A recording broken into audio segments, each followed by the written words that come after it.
ഇങ്ങനെ ശുദ്ധീകരിക്കുന്നവരെക്കാളും ദാനം എനിക്ക് കൊടുക്കണം. ഇങ്ങനെ മത്സരിക്കുന്ന നന്മയുടെ സ്വഭാവം അന്നുണ്ടാവുകയില്ല. അന്ന് മിനിമം നന്മക്ക് ആളുകൾ വളരെ കുറവായിരിക്കും. അവരെ സഹായിക്കാൻ ആളുകളില്ല. അവർ ഒറ്റക്കാണ് മുസ്ലിമായി ജീവിക്കുന്നത്. ചുറ്റുമുള്ള ആളുകൾ അവിശ്വാസികൾ. എന്നിട്ട് അവർ ചെയ്യുന്ന നന്മക്ക് നിങ്ങളെപ്പോലെയല്ല. നിങ്ങൾക്ക് സഹായികളുണ്ടല്ലോ. നിങ്ങൾക്ക് ആളുകൾ പരസ്പരം ഒരാൾ മറ്റൊരാളെ കണ്ടാൽ നന്നാവാൻ തോന്നും. അന്നങ്ങനെയല്ല, തിന്മകളായിരിക്കും അവരെ വരിഞ്ഞു മുറുക്കുക. അതുകൊണ്ട് അന്ന് കാലത്ത് വരുന്ന ആളുകൾക്ക് നിങ്ങളിൽ 50 ആളുകളുടെ കൂലി ഒരാൾക്കെന്ന് നൽകപ്പെടുമെന്ന് ഹബീബുനാ റസൂലുള്ളാഹ്.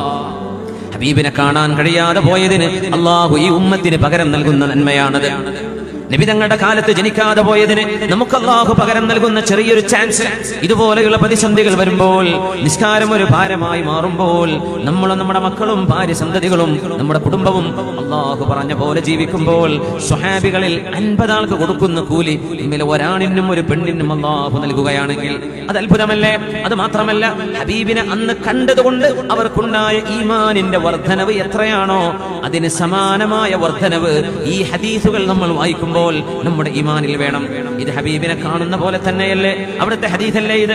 ആ ഹദീസ് പച്ചയായി നമ്മുടെ മുമ്പിൽ പുലരുകയാണ്. നബി തങ്ങൾ,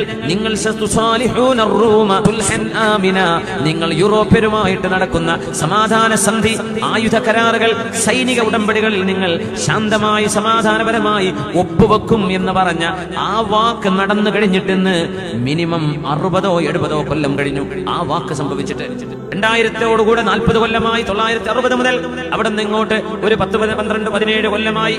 57 കൊല്ലം, 60 കൊല്ലത്തോളം ആ ഒരൊറ്റ വാക്ക് പുലർന്നിട്ട് അത്രയേ ആയിട്ടുള്ളൂ. നിങ്ങളും അവരും സമാധാനപരമായ കരാറിൽ ഒപ്പുവെക്കും. ഇനി നടക്കാൻ പോകുന്ന നബിതങ്ങൾ പറഞ്ഞത്, ഇനിയുള്ള കാലഘട്ടത്തിൽ സംഭവിക്കുന്നത് എത്രയെല്ലാം നബിതങ്ങൾ പറഞ്ഞു, എല്ലാം സംഭവിച്ചു കഴിഞ്ഞില്ലയോ?